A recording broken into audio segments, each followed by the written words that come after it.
Monsieur le président, madame la ministre, mes chers collègues, je ne suis pas un élu d'Île-de-France et je ne suis pas un spécialiste du sujet.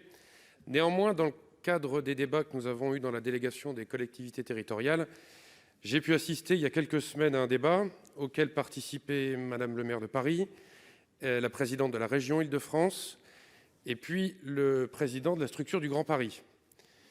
Et on comprend que les choses sont compliquées, pas forcément très bien embarquées, parce que sur le thème « Je suis la bonne échelle pour appliquer les compétences, je suis la bonne échelle pour capter les financements », les choses ont l'air complexes et j'en ai en tout cas tiré une conclusion, c'est que si l'État et le gouvernement ne s'en mêlent pas et si vous laissez les acteurs locaux faire, il y aura difficilement des solutions qui seront trouvées.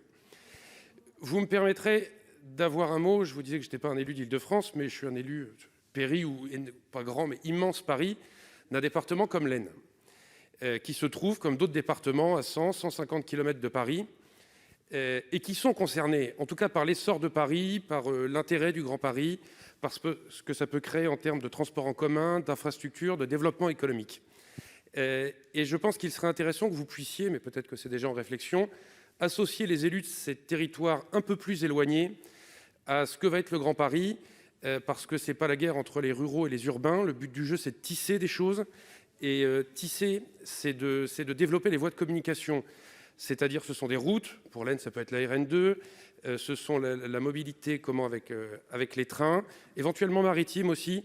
Il me semblerait intéressant, non pas en recréant une structure, mais en tout cas en associant ces territoires qui puissent participer à la dynamique et eux aussi être associés à une vision, je me répète, dynamique du futur Grand Paris. Merci.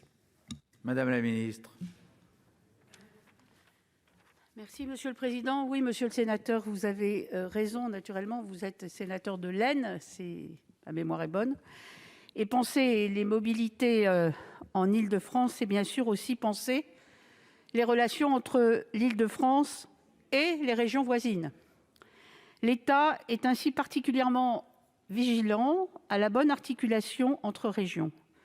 Ainsi qu'il s'agisse de la rénovation de la gare du Nord ou des projets de l'axe Seine, tous sont pensés en concertation avec toutes les régions concernées. Les projets autour de l'axe Seine, pilotés par le préfet Philizot, sont d'ailleurs emblématiques de cette approche intégrée.